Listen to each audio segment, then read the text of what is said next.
नमस्कार दोस्तों, आज की इस वीडियो में आपको बताऊंगा द्विघात समीकरण का सवाल, जो कि पहले विवेचक ज्ञात करना है, उसके बाद मूलों की प्रकृति भी ज्ञात करना है। यदि यह सवाल आप YouTube पे सर्च मार रहे थे तो ध्यान से देखना है, रिक्वेस्ट आपसे, क्योंकि आज मैं आपको कंप्लीट सिखा दूंगा कि विवेचक कैसे ज्ञात किया जाता है और मूलों की प्रकृति कैसे निकाला जाता है। ठीक ना। तो समीकरण जो दिया है सबसे पहले लिख लेंगे, क्या है, 3y² -2√6y +2 बराबर 0। सबसे पहले समझिए समीकरण जो है ये क्या है, 3y² -2√6y +2। ठीक ना। कहीं कहीं x² और यहाँ x लगा रहता है, a से लेकर z तक कुछ भी रह सकता है, उससे कोई दिक्कत नहीं है। ठीक ना। बस समीकरण के रूप में होना चाहिए, द्विघात समीकरण के रूप में। तो y² का जो गुणांक होता है वो a होता है, तो a बराबर आपका क्या हो जाएगा, 3 हो जाएगा। और y का जो गुणांक होता है b होता है, तो b बराबर क्या हो जाएगा, -2√6। और लास्ट में जो अचर पद है c हो जाएगा, c बराबर 2। हमें सबसे पहले विवेचक निकालना है। लिखेंगे विवेचक। विवेचक को d से सूचित करते हैं। d बराबर सूत्र होता है b² -4ac। ठीक। तो देखिए b की जगह क्या है, -2√6, इसका क्या करेंगे, स्क्वायर करेंगे, -4 गुना a गुना c। a कितना है, 3 गुना c कितना है, 2 है। ठीक है ना। सबसे पहले विवेचक निकालना है। 2 का स्क्वायर 4 हो जाएगा, माइनस का स्क्वायर प्लस हो जाएगा, गुना √6 का स्क्वायर 6 हो जाएगा, रूट हट जाएगा। ठीक है ना। कोई भी संख्या रहे, मान लीजिए √2 का स्क्वायर करेंगे तो 2 हो जाएगा, रूट हट जाएगा। ठीक ना।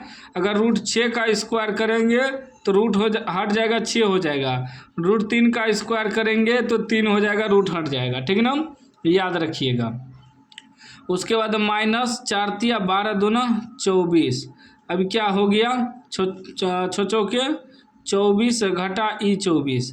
24 में से 24 घटेगा, क्या बच जाएगा, 0। हमारा विवेचक यानी d कितना निकल गया, 0। ये हमारा विवेचक निकल गया। ठीक ना। सवाल में कर है विवेचक ज्ञात करें और मूलों की प्रकृति भी ज्ञात करें। तो देखिए मूलों की प्रकृति जो होता है 3 कंडीशन में होता है। ठीक ना। हम यहाँ लिख देते हैं। पहला कंडीशन देखिए, यदि d बराबर 0 निकल जाए तो मूल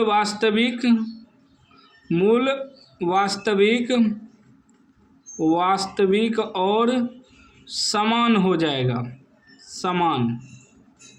दूसरा कंडीशन होता है, यदि d बड़ा हो जाए 0 से तो मूल जो है वास्तविक तो होगा लेकिन ओ समान हो जाएगा, वास्तविक और ओ समान। तीसरा कंडीशन है, यदि d छोटा हो जाए 0 से तो मूल ओ वास्तविक हो जाएगा, मूल ओ वास्तविक यानी कि वास्तविक नहीं होगा, ओ वास्तविक हो जाएगा। तो यहाँ क्या निकला है, d का मान 0 निकला है।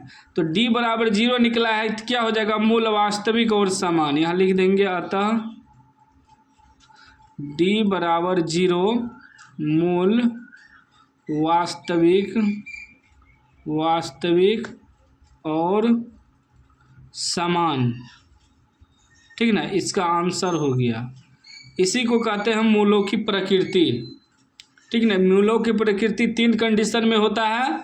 ये तीनों कंडीशन आपको याद रखना या स्क्रीनशॉट ले लीजिए। ठीक ना। और तीनों कंडीशन में कभी भी सवाल पूछ सकता है। अब जैसे d बड़ा हो 0 से, मतलब अगर मान निकल जाता प्लस में 10, 15, 8, 9, 7, मतलब 0 से बड़ा, तो 0 से बड़ा निकलता तो मूल वास्तविक और वो समान हो जाता। वही माइनस में निकलता, मान लीजिए d का मान -10, -5, -1, तो माइनस में जो भी संख्या जाएगा तो 0 से छोटा हो जाएगा। तो 0 से छोटा होता d तो मूल वो वास्तविक हो जाता। ठीक ना।